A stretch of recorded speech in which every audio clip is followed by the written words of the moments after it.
So it's Tuesday, and I know I did one of these already. I don't know if it's because it's Tuesday, and that has been such a day in my life of gathering with friends and talking about the goodness of the Lord and learning together what His Word has to say for real for us and what His Spirit is really trying to say. So it's Tuesday, and I kind of can't shake that I have a lot more to share. So I'm just going to do that. But I'm sitting here with the story of Ethiopia when God gave me that opportunity, and I went in 2015, and I'm sitting here praying through like how to share these stories and how to do it. And I realize that maybe it's beyond that. Maybe this testimony, this set that the Lord wants me to share, actually started way earlier.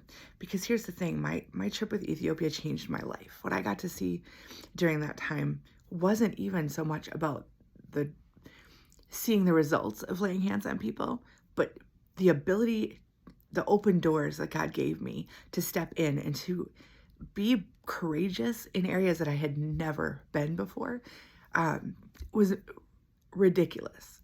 But I started seeing it in the room with the OB doctor I was on rounds with, because 4 years earlier, the church we had been going to, when God first tore the roof off of my heart and my understanding, because of what I went through there, that was so hard in that season.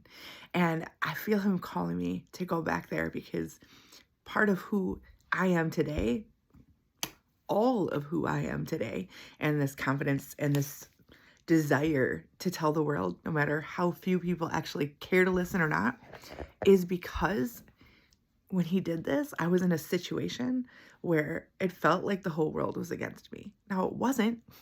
I did have some friends that were willing to stand and willing to go into these hard places, but it was a very hard season. I remember we were in a couples group on Sunday night when this all first started to explode, and I first started not being able to shut up, and I could feel the Lord resting on my chest, like, you have to talk, you have to talk, you have to tell them, you have to tell them. And every Sunday night when we would come back from this couples group that was like, I think we had 20 people, and it was big, it would be these like head-on-head confrontations, that's the word I know how to use, with some men who were like, heck no, we're like, who are you, little woman, to be saying all of this? And me to say, He said it, we can do this is what we have. And every Sunday I'd come home on fire, but in the best way. I would grab my Bible and I would sit there for hours after everybody went to bed, and I would just flip through, and I would like let the Lord would just pour into me more. That time was so hard, but y'all, it became a foundation that I didn't even know was happening. So if there's people watching that feel like they're walking through so much opposition, Paul writes it, like, I get it's there, and I get we're told it, but like, it's so true. Be joyful in it. Count yourself so blessed that you are worthy to walk through this for the gospel's sake. Now, obviously, if you're being a jerk, if you're just coming against people in the name of Jesus, and it's not, like, if you're not coming against demonic thought patterns, but against people, and you're getting pushback, yo, that's a different story. But if you're seeing Him unpack His word in His heart, and it's there, and people are only willing to believe what they've heard, it's going to be a struggle when you start. But you're going to be watching Him build a foundation under your feet that you can see above it, that you can breathe above it, that their opinions about you no longer are the thing that matters. And then suddenly, instead of turning away from them like we do, because we get so hurt by people, you run back because you realize all along it was for them. It was for all of us. And if He chose me to share it with them, why wouldn't He choose them to share it with somebody, to see the glory of hearing the voice of God and knowing what He has for His people and seeing the result of it being freedom? So I am so thankful for that time in my life.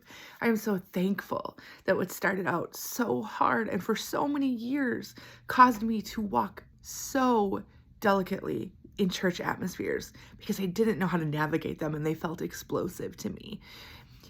I feel like I just have this love for his body. Like, I'm seeing people talk against the church and against worship and seeing from the outside. And I'll just say this again. I've said it so many times. When we are looking at culture through this thing right here, through a phone, through a screen, through anything, you cannot see hearts and you cannot see spirits. So though it seems very righteous that we want to say, ooh, that's not Holy Spirit led. Ooh, they're just up on stage trying to get hurt. Ooh, they're just trying to grab money. We, the church, are destroying each other. Jesus said what happens when something fights against itself. Remember when they called him Beelzebub? That said the spirit that he was using it? And he said, oh, no. Like, if I'm doing this by Satan, if I'm casting out Satan by Satan, like, that doesn't work. Because a house divided will fall. Like, a house divided will fall, y'all. And we're not meant to fall. We're meant to rise. So I would just, whoever listens to a thing I say, stop, put this down, and go into those places and listen and worship with him. And if the Lord moves in that moment, if you're willing to see hearts and you're willing to see his first, freedom will come. But it's not going to come by blasting the body on here. Because, friend, you can't see hearts and you can't see the Holy Spirit through it.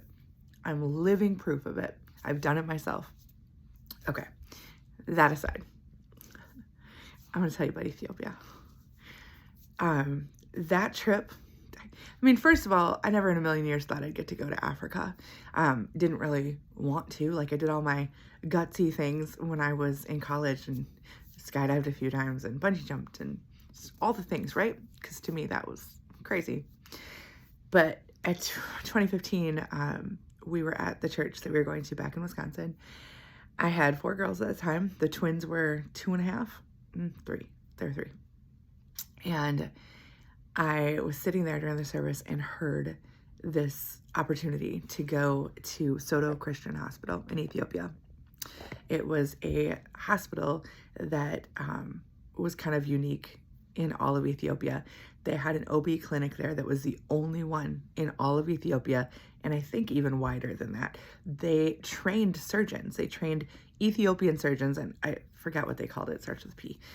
They brought them all in. It was this Pan-African, I think it is, surgical council, and they trained them, and then they sent them back out into their hometowns to kind of be the medical staff that Africa so badly needs, right?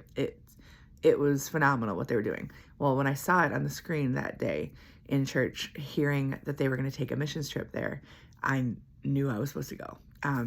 I started getting a heart for being in hospitals when my dad got sick and he was in the hospital. And I remember the very first surgery that he was in there. We went in and it was just me and him. And his nurse came in and it was a guy. He was so overwhelmed. And I said, what's going on, dude? And he's like, we're so short-staffed. Like, all these people didn't come in, and I have all these not clients, patients. And I looked at him and I said, can I help? And he looked at me and he goes, yeah. And he came out, he went into the hall and he comes back in with a Bible and with scrubs. And he handed me the Bible. He handed me scrubs and he told me, I need to bring you over here. So he brings me down the hall to a room where there's a guy in sepsis who's paralyzed. And he brings me, he couldn't go in there himself because he wasn't scrubbed up. And he said, can you go be with this man? And so for the next, I don't know, until my dad had surgery, a few hours, I sat in that room with that guy and told him about Jesus and told him what I'd seen. And he watched me like, but I kept having to go to the door to get things for him because the nursing staff was too short-staffed to get it. And they couldn't come in the room because they didn't want to get an infection in here. Anyway, I just knew I left that room like lit up, like, bring them, Lord, like, bring me here. This is what I want to do. So, hindsight, I go to Soto, or backwards, I get on the plane to go to Soto. I was certain. I remember we wrote down expectations right at the beginning, what we think the Lord's going to do. And I wrote, I'm going to see somebody raised from the dead. That's what I thought, right? So we go there, and it was a hard trip because, well, there's a lot of things in the background, but we didn't get really a chance to bond as a team. We had some staff changes at the church, and the people leading the trip were different than who started it, and we didn't have a lot of time. So although we knew each other, we didn't really know each other and form these strong friendships. A couple had them. I went in it knowing these people, but not really knowing it. And yeah, so, and I already told you, I'd come from a few years of history of kind of really having pushback from within the church, from people saying, yeah, you're telling me I don't have enough faith. You're telling me this. And me going, no, no, no, no, no, no, that's not it. I'm not telling you don't have enough faith. God gave us the measure of faith that we need. I'm just telling you don't believe this way. Like his word says this and you believe this, and that's why you're stuck, right? Okay, so we go to Ethiopia. The thing that started giving me this understanding of what was going on in my life there happened the day I went on rounds.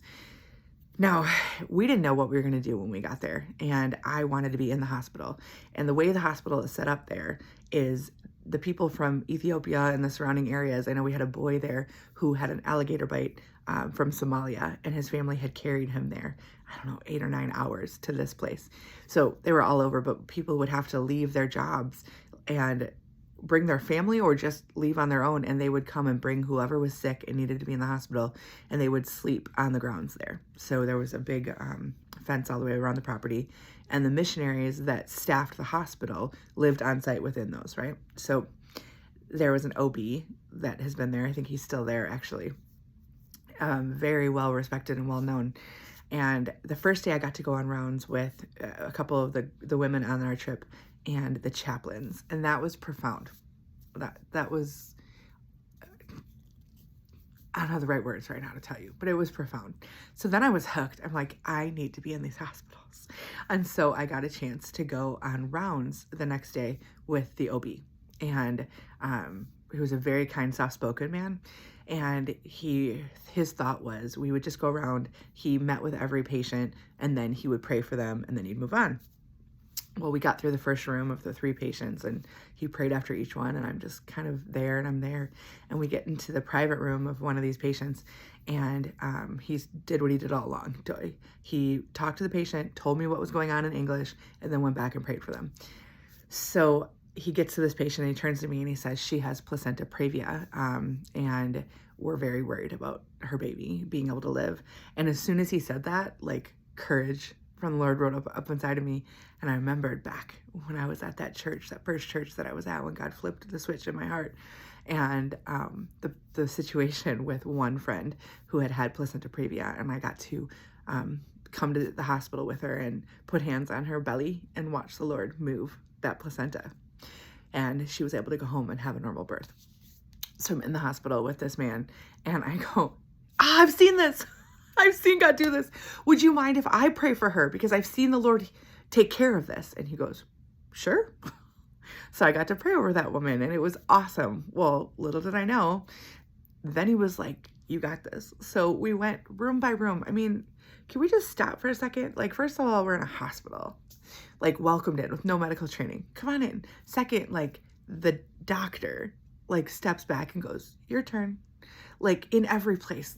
Insane, right? So I got to pray over all. I haven't thought about this stuff for so long, man. Okay, so I'm going to pray over all these people, right? And at the beginning, there was one girl, little 11-year-old girl, laying on a hospital bed in the hallway, because these aren't hospitals like we have. Like, there's no screens on the windows. They're just wide open. They're rooms with concrete floors, and there was not enough rooms for this little girl. So she's on a cot in the hallway with her mom, and I knew I needed to go back and pray for her, because she was at the beginning before I was praying. Her name was Workala, which means gold. I didn't expect that. And I was like, I need to pray for her. So I asked the nurse who was going around with me, who spoke some English, how to say, can I pray for you? And I will never be able to pronounce the word. All I know is what I heard smack dab in the middle of that word. She said, I think it's Talisali. And I said, what? Say that again. And what I heard was Talisali. I said, Lisa is in the middle of that word? She goes, yeah. I said, I had to fly across the planet to come to a place to pray in a hospital to find out my name is in the middle of the phrase, can I pray for you? Gosh.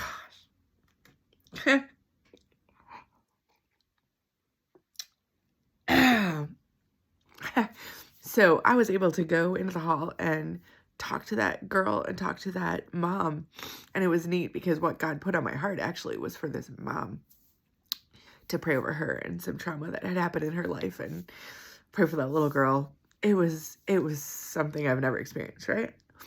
The next day was, I guess once a month they have a fertility clinic at that hospital with that OB, and people walk all the way around that part of Africa to get there because he is the only fertility doctor there. And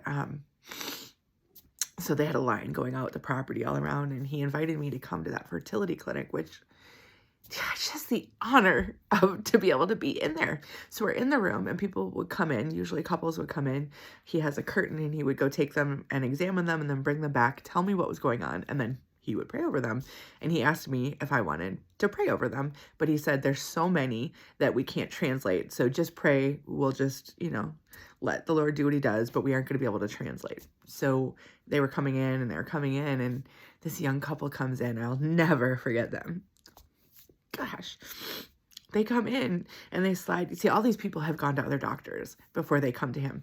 And this couple slid across some scans that they had and some medicine that the woman was taking and all that. And he looks at it and he looks up at me and he goes, oh, this is going to be a tough one. And he goes over and he examines the man and he comes back and he says, look, he goes, this man's testicles never descended. He has 0 sperm count. So all of this stuff that they're doing for him is a lie. They just wanted their money. He goes, they will never have a child. And he goes, they will probably leave and the man will kill himself because in Ethiopia, it is frowned on. It's appalling that you couldn't have a child. And then it is frowned on for adoption. You don't adopt your own. So the adoption, the orphanage just up the street, the government had closed outside adoptions, but those children couldn't be adopted by anybody inside Ethiopia. It's frowned upon. And he said, he's probably going to kill himself. And I said, okay. He said, I'm going to pray over him, but you need to translate this. If it's the only prayer that you translate, will you translate this? And he said, yes. So I stood up and in front of everybody there, I put my hands on these two and I told them to forget everything that they had just heard. I told them about the God who is still saving, who doesn't need a medical diagnosis, that already designed them, who knit them together and who knows the desires of their heart. And I blessed them with the baby. I blessed them with the ability to do that. And anyway, they went out crying. I was crying. But what was so profound to me is that doctor said, here you go. I'm giving you the ability to pray. And there was no disrespect. And I know he knew that. It was just, thank you. Thank you for doing what I couldn't do and vice versa. Crazy. Y'all, that trip was unreal. So after that, in the pediatric wing, I remember this room that had all these cribs and mom sleeping underneath the cribs. They were raised cribs. They were medical cribs, so not traditional ones like we know. The whole baby room had croup. Whooping cough, I don't remember which one, whichever is really contagious, and they had them isolated, and I went in there and was able to talk to some of the parents and prayed over them, and the day we were going to leave, I remember one of the nurses pulled me into the delivery room, and another one followed her in, and they fell on the floor at my feet, crying. I was like, what is going on? And they said, we know God sent you here. Will you please pray whatever he gives you? And so I just started praying over them. That's just it was crazy. And I struggled while I was there because I was like, what did I see, Lord? What did I see? I thought I'd see somebody raised from the dead there. I've seen all these other things. I thought I'd see that. And when I came back and I was processing this trip, what I realized, I went to this insane amount of favor and open doors. I remember very vividly technology things that I'd yet to see, but somehow knew that God could do this. I remember sitting in our in the house that we were staying in that first night when we landed there, and one of the team members' iPad apparently had quit working on the trip and he couldn't do anything. Nothing would work. And he was like, well, I guess it's done. And I said, give that thing to me. And he's like, it doesn't work, Lisa. I've tried everything. And as soon as it touched my hand, it went on. I went to restart it, it went on. One of the older staff members, one of the doctors, asked me if I knew how to fix their computer because it was the only way they were able to watch TV. They had a drive that attached to it. They were going to watch Netflix on it, videos. And I was like, I don't know, I've never done that, but sure. So they let me into their house and I messed with their computer and prayed for the Holy Spirit to show me how to get it. And I got it working. Like, I remember we were in this, I don't even know what they call their vehicles there, but we were going to one of the sites where they sew feminine pads, reusable feminine pads, because that's another thing over in that culture. When women have their period, they don't go anywhere because they have access. They don't have the money to buy sanitary napkins and all of that. So we were going there, and the door and the window, like, they weren't working, and nothing she could get it to do. And I just touched it, and it started working. Like, the Lord was just, it was like he just took over. I just could feel him. And in this, like, frustration with some dynamics of that team and feeling like I was all alone, and then it made me defensive, and just, he was still there. He was still there, right? So I'm processing all this. I'm at home. I'm like, Lord, I didn't see what I thought I was going to see. Like this life from the dead. And he took me back, and he took me into that room. In that first room where I prayed over that mom who had placenta previa, and they didn't know if the baby was going to make it. And he was like, she went home. She was released. She's so recovered. She was released. He took me into that baby room. And the baby room where all those kids had that horrible cough that they just weren't able to get rid of. All of them were released. That room was empty. And he took me into that hallway where I prayed over that little girl and the tumor. And he reminded me, like, trust me. Trust me about what life from the dead actually looks like. How is this life? How do we get to live this life with him? I talked to a friend this morning, and I feel like I need to remind you guys. We can learn about the Lord and see what he has for us, and, like, try to believe bigger than we have, and take the limits off, and worship him for the breakthrough and all of these things in our life. And it's good, and we should. But the freedom comes when we realize we are not our own. We're not here to get God to do for us or to receive from him only for us. We're here for the rest of this world. We're here to be a conduit that he flows through so he can flow out of, so we can lay hands on, so we can teach them, we can share with them, we can encourage them. Our problems, they're his problems. And although he died as much for us and to free us as he did the rest of the world, we just need to tell him, when we focus on us, what the enemy does is he gets our eyes on our money or lack of, our sickness or what's going on. And then he discourages us, and then discouragement dismantles us. It literally takes our calling and our purpose off the table because we're so wrapped up in what's wrong in our life that we don't think we have anything to give anybody else. But the reality is our life it's not about us. It's in his hands. And I love this. I saw one person, this testimony of him talking about his son, and he came home drunk one night and he just didn't know what to do. And he looked up at God and he said, what are you going to do with that one? And he decided to go to bed. It's your problem, God. Like, we're God's problem. He sent us into this world with his son's name and with the fullness of what he accomplished when he walked out of that grave. Our lives, they're his problem. He's the one who is going to inhabit the praises of his people and deliver his word. But when we're wrapped up in ourselves, sometimes we don't realize what he's trying to steal from the rest of the world. I don't want any purpose that he has for my life to go thwarted because I get discouraged with my own life. Y'all, there is so much in my life. What's there to be embarrassed about? We all have stuff, right? There's so much that if I stopped today again and looked at the things that I don't know what to do with, like, I don't know, but he does.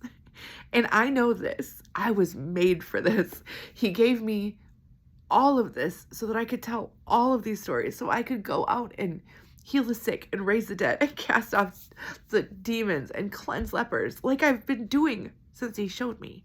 That's why I'm here. The rest of it, it's in his hands to bring it to pass. I know his will. I know his heart. And I have to stand on the fact that he is able to perform his will and then give my life back to him. It's what we're here for, y'all. It's what we're here. It's incredible. Anyway, okay, so that's Ethiopia. It was pretty insane. I'm trying to think if there's anything else.